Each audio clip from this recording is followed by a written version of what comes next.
Diet mentality is so nuanced and interwoven all throughout our culture that we don't even see it anymore. It's very easy to not even see it because we're just so used to it.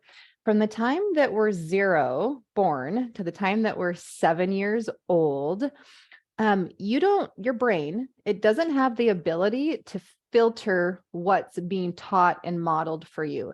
Meaning, whatever the environment, the people in your environment and your family, whatever family unit you're in, whatever they're modeling and telling you is what you believe, and you don't have the ability to say that's not right. It's not until that's from the ages of 0 to 7. When they say that babies are like sponges or little children are like sponges, it's true because their brains are not developed to be to filter and be discretionary about what's being taught to them. They come as a blank slate and everything is being taught to them as reality. So then when you get to about the ages of 12, somewhere around that age, brain development, you're able to start thinking about your thoughts. Toddlers don't think, what am I thinking? I mean, parents may still say, what are you thinking? Why did you do that? What were you thinking? But it doesn't mean that you don't get that ability until somewhere around 12-ish to be able to think about your thoughts. And then your prefrontal cortex, which is the part of your brain that is your executive brain. It means this is the part of your brain that's conscious. This is the part of your brain that I'm using like right now to talk to you. It's the part where we form language. It's also where we weigh out choices and judgments. It's where we create from. And so your prefrontal cortex is really important, but it doesn't become fully developed until somewhere in your mid 20s. You ever wonder why maybe teenagers, you think their brain isn't fully online yet? Well, because the prefrontal cortex hasn't been fully developed yet.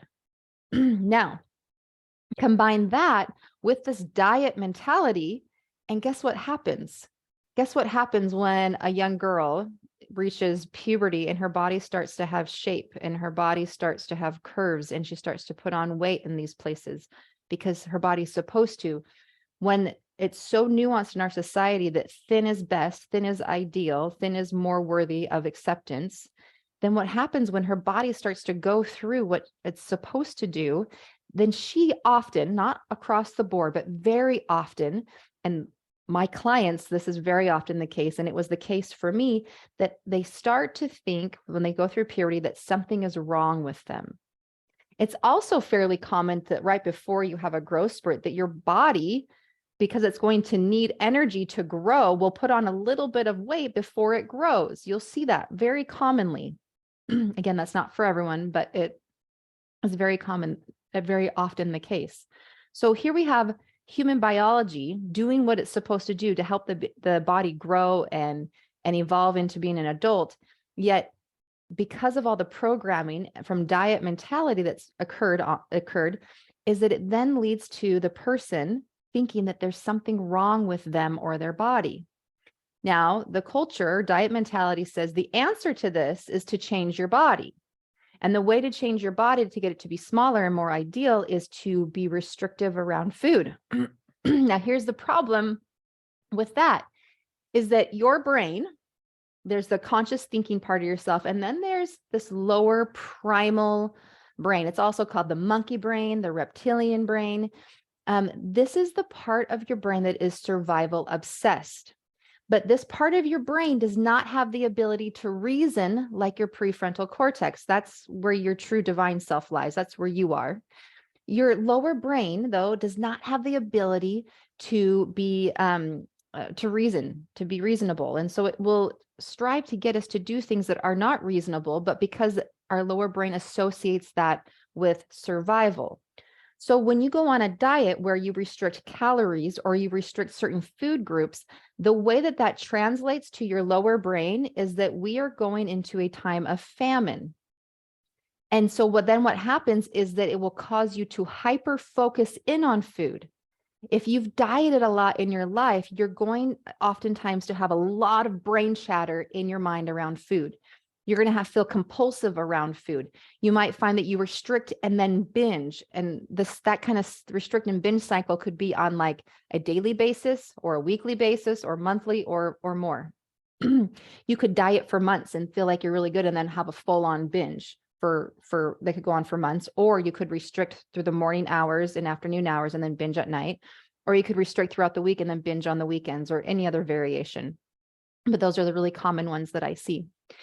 Now, guess what happens is that because you can't stick to a diet, then the person thinks that there's something wrong with them and they just need to learn to control themselves. So then they learn to berate and lecture themselves for not being able to be in control with food. And they think that they have a problem because they struggle with staying on a diet to make their body be the way it's supposed to be. You following how all the ways that diet mentality is not helpful in the way that it works against us, especially when you look at the biology of how our brain is hardwired for survival. Dieting literally trips the survival response in your brain and causes you to hyper focus in on food. When you restrict something so basic for survival as food, the result is that you're going to feel out of control and hyper focused in on food. Have you ever felt okay with food, then go on a diet, and then all of a sudden you can't stop thinking about food? That's the survival response in your brain. It has nothing to do with you not being disciplined enough or having enough willpower. It's the biology of your brain. There's nothing wrong with you. You just have a brain like every human being on this earth, okay? So then what happens is that as we go through this dieting cycle, and the diet cycle starts with, you never really cycle out of it. Really, it's you feel guilty, like something, you need to change something. So you think the solution is a diet. So you restrict, and you very often will see some effect of releasing of fat off your body. You feel encouraged by this, but then eventually you start to feel deprived and you have cravings, and then you give in, right? Because of the survival response in your brain. And then you feel guilty and you feel shame, thinking there's something wrong with you. And then you're like, I know the answer to this. I need to find another diet, and then hunker down even more. But then the cycle continues. So how do we stop this cycle? Well, first, I want you to realize that there is nothing wrong with you. You are human, and the messaging that's been given to you by often very well-intended, well-meaning people actually works against you when it comes to the biology of just how we're hardwired to survive. We don't have to be hateful and upset that this has occurred. We can just identify it for what it was, even if it was well-intentioned. There's nothing wrong with you. And then the other way to come out of this idea of struggling with food is to realize that food is a neutral thing. And it's only your thoughts about it that cause it to feel like you're out of control. And let me explain what I mean by that. Oftentimes my clients come to me, and it used to be me too, thinking, oh, I have a struggle with food. I just can't stop eating the food. Well, when you think I just can't stop eating food, and you think that thought, it's going to create an emotion. All thoughts create an emotion, and the type of emotions, and they could be different for everyone, but typically there's a high probability that the type of thought is, I can't stop eating food, is it's going to create a feeling of powerlessness or hopelessness. And when you have that type of an emotion, and our emotions are the fuel for all of our actions, when you have that type of an emotion, like powerlessness or hopelessness, the type of actions that come from those types of emotions are not the types of actions that create long-lasting change and healthy relationships with food. What it actually does is it causes you to act in ways that create the thought, I just can't stop eating food, to be true.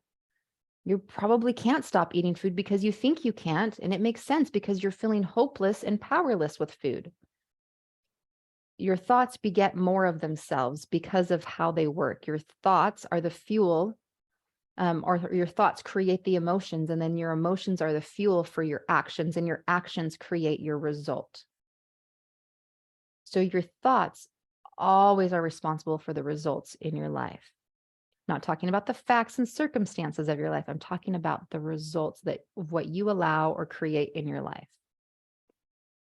So the very first thing is you got to realize there's nothing wrong with you. You don't struggle with food because there's something wrong with you. You struggle with food because it's been programmed into you for it to be a struggle, considering that you're human and diet mentality is not friendly with human biology and how we're hardwired.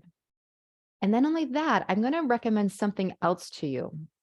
I believe that the whole purpose of our experience here on Earth is to evolve and grow and expand and progress and have experience as spiritual beings. I believe that we are spiritual beings having a human experience. I don't believe human beings have spiritual experiences. I believe that we are innately eternal spiritual beings on an eternal journey, and that we are here in the realm of time to have experience, to grow, to expand, and to learn and progress. We are having a human experience. And part of that human experience is going to be having some struggles. If you look in nature, nothing comes about life. Like life isn't even created unless there's a struggle involved. It is part of the way that this earth has been created, is that within the realm of time, things struggle to create. Struggle is part of the creation process.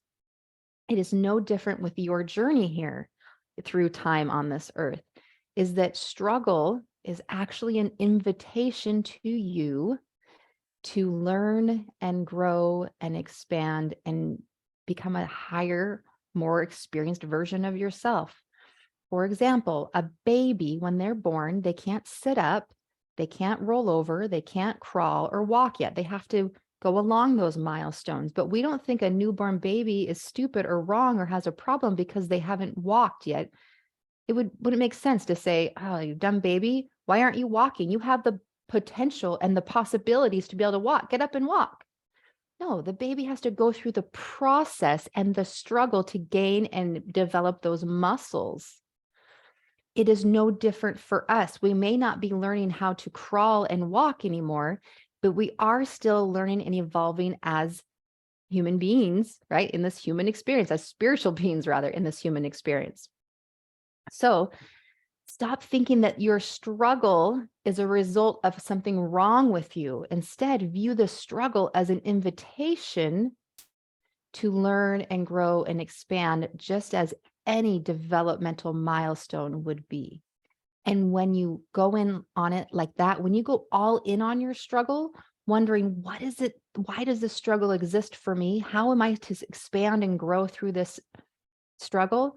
You know what happens? The moment you go all in on the struggle, and when you stop rejecting it or making it mean there's something wrong with you, the moment you do that and that you become all in on that is the moment that it stops being a struggle. So the way to stop struggling with food is to first realize why it exists in the first place, and to second, be all in on it as an opportunity for growth. Thanks. I'm Carrie Nygaard, the creator of the life coaching practice Brain Management 101, where I teach people how to get in front of their brains and manage their brains so that they are not at the effect of their brain, but that they are steering themselves in the direction that they want to go in their lives. I am also the creator of Freedom, Freedom with Body and Food, FBF, which is a 12-week program that I take women through to stop their struggle with food and with body and just learn how to be a normal eater with food. All right, thanks.